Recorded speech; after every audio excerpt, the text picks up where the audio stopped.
Bueno, el destino ya estaba hecho, estaba marcado en el momento en que el primer simio, el primer primate, digamos así, pasó a tener inteligencia, pasó a tener las cualidades humanas y por primera vez en la historia hubo un ser que fue capaz, yo no digo que lo haya hecho, sino que era capaz desde su nacimiento de entender el universo, de entenderse a sí mismo en primer lugar y luego de entender el universo. O sea que si hay una evolución natural de la especie humana desde su nacimiento hasta ahora, para mí tiene que ir en ese sentido. O sea, tiene que ir hacia lo que el hombre está logrando actualmente, que es el conocimiento de cómo funciona el universo mismo, ¿no?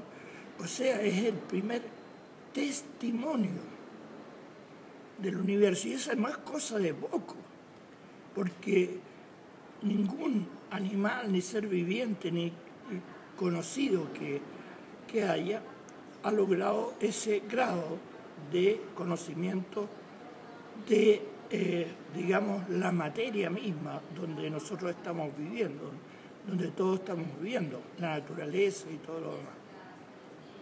No, yo no estoy absolutamente de acuerdo con eso, porque, ¿sabe por qué? Por una razón, pero muy, muy simple, de que hay una línea de evolución en la materia que termina con el ser humano. Entonces no podría el ser humano imaginarse esa línea que es muy científica, muy exacta de evolución hasta su propio nacimiento. Es imposible. O sea, esa es una de las tantas teorías que quieren volver, digamos, el mundo al modo como piensan los hombres. Quieren subjetivizar el mundo, pero yo no creo en esas teorías, porque hay una objetividad, porque hay reglas, porque hay evolución, porque todo está fijado objetivamente, ¿no? Lo que sí creo es una posibilidad de que habla el señor Tripel en los Estados Unidos, y dice que el hombre está destinado a conquistar el universo. O sea, en un tiempo más nosotros seremos capaces no solamente de viajar a otros planetas, sino que a través de la tecnología empezar a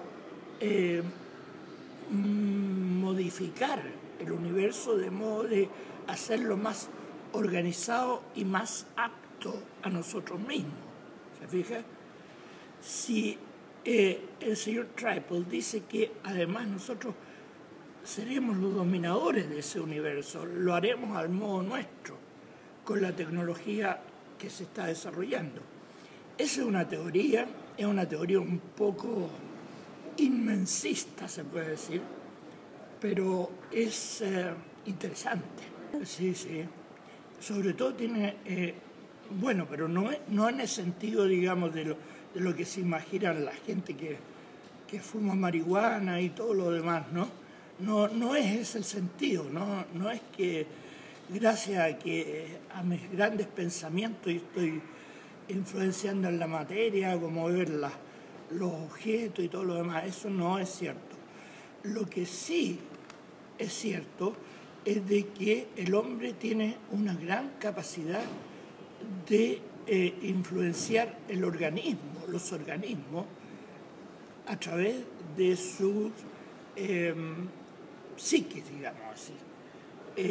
Como por ejemplo en las neurosis, en las aneroxias, en todo ese tipo de enfermedades, los hombres son capaces de cambiar la situación orgánica de sí mismos y de otras fuentes, digamos, de otros animales,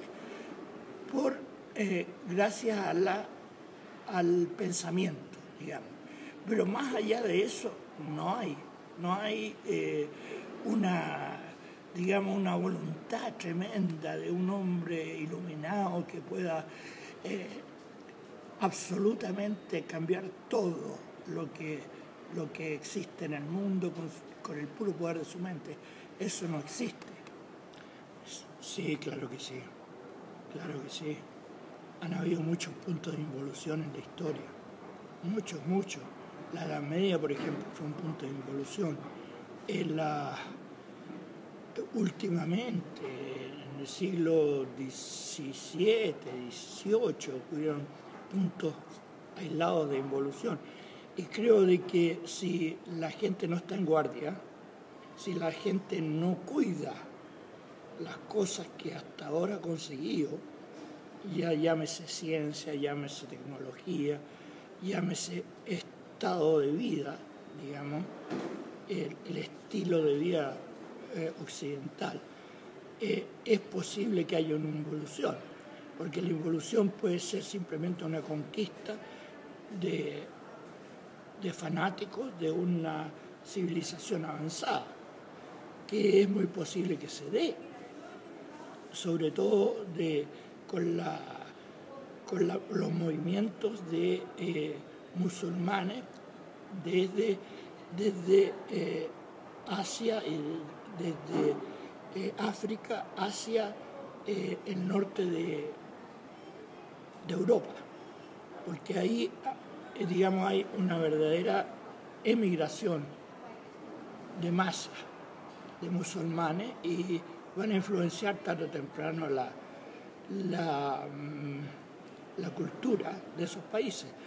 Puede pasar como pasó en el Imperio Romano. Usted sabe que en el Imperio Romano no había ningún signo de que los romanos fueran a perder el poder, ¿no? Pero los romanos, en su generosidad, en su gratitud, le dieron a los bárbaros, le dieron la posibilidad de instalarse en sus territorios, de vivir ahí, de cultivar la tierra, de ser ciudadanos incluso libres, y eso, digamos, fue minando la coherencia del Imperio Romano. Y ahí fueron entrando tantas religiones que, digamos, ya dejaron atrás los tradicionales dioses greco-romanos que existían en Roma en ese tiempo, ¿no? O sea, se impusieron sobre eso. Y uno de esos fue la doctrina cristiana, ¿no? de Jesús. Pero habían muchos persas, habían muchos dioses persas, habían dioses de todo tipo que eran más importantes a un cierto punto que los mismos dioses romanos. Y hubo algunos emperadores que trataron de restaurar esos valores ya sin ningún éxito a principios del siglo IV. Bueno, es difícil hablar de ser humano en general, porque el ser humano implicaría estos bárbaros de la ISIS también, ¿no? Ellos también son seres humanos, aunque no se den cuenta, porque ese es el problema de ellos, que no se dan cuenta de que son seres humanos, creen que son máquinas impulsadas por la divinidad. Es difícil hablar de que el ser humano en general ha llegado a un estado de evolución. Hay muchos países, hay mucha gente culta que ha llegado a ese estado de evolución que es difícil echar atrás, digamos así. Pero eso se da solamente, digamos, en ciertas zonas del mundo, que yo en el libro lo llamo Scatli, o sea, sociedades con desarrollo, etcétera, etcétera, etcétera. Si leen el libro lo van a descubrir. Entonces, digamos, hemos llegado a un cierto grado de evolución favorable, nos hemos hecho un mundo al estilo nuestro en el occidente, nosotros en el occidente, pero no está dicho que ese mundo no pueda ser desbaratado.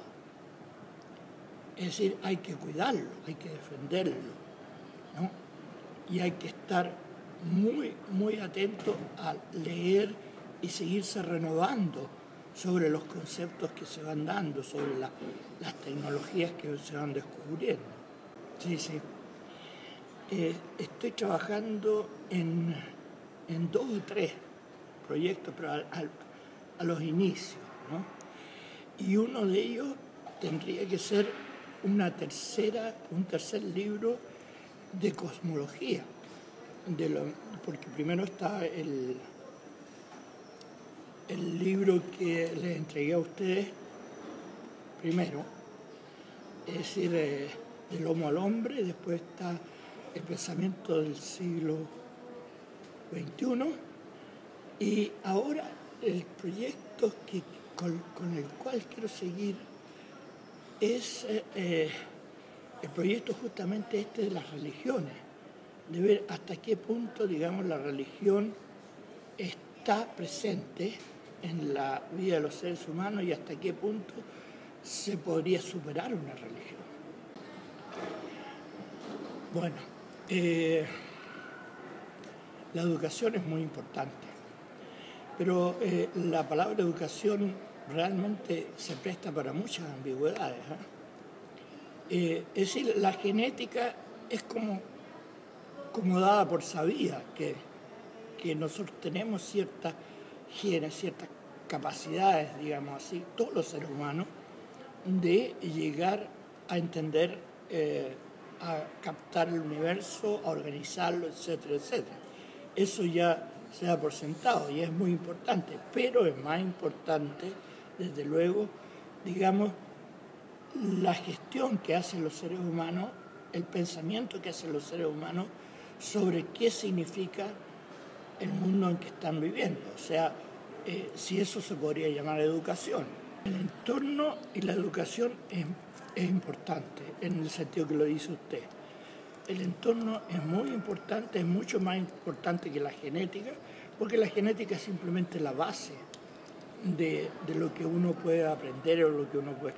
Pero si, por ejemplo, una persona nace en el Medio Oriente hoy en día, va a tener mucho menos posibilidades de llegar a ser científico, por ejemplo, que la persona que nace en Europa o en América Latina. Mucho menos posibilidades. O sea, el entorno influye porque los valores de ese entorno van a influenciar en que, por ejemplo, uno rechace el conocimiento. Y esto no es cosa de poco, ¿eh? Ojo, no es cosa de poco. O sea, hay mucha gente que está buscando no la educación, sino que la manera de rechazar el conocimiento en todo el mundo, de no conocerlo, de evadirse, ¿no? De no ser culto, de no importarle nada o rechazarlo de plano, todo lo que signifique evolución humana, todo lo que signifique bienestar de la gente en general, eso simplemente uno lo pone en segundo plano o simplemente lo rechaza. Si uno tiene esa actitud, ¿se fija? Es una actitud voluntaria de los seres humanos.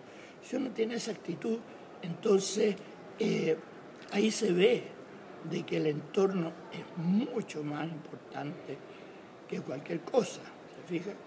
Porque uno sigue, digamos, las costumbres, las tradiciones de la gente que desde hace siglos hacía lo mismo, ha tratado de rechazar y de todo tipo de conocimiento moderno, científico. Yo quiero darle las gracias a ustedes, oye, porque realmente ustedes han hecho un gran trabajo con mis 2 libros. Esperamos que haya más. Quisiera darle un abrazo a todos. Ahora ya no lo voy a hacer porque estoy de paso. Estamos haciendo la entrevista aquí en el aeropuerto de Barajas mientras yo tengo una pausa de tomar un vuelo y otro, que me dirijo ahora a Estados Unidos. Y yo quisiera decirle que ustedes son van por la buena senda, son muy abiertos, son muy comprensivos, son muy generosos y realmente yo estoy muy contento de haber publicado con ustedes. Eso es lo que quería decirles.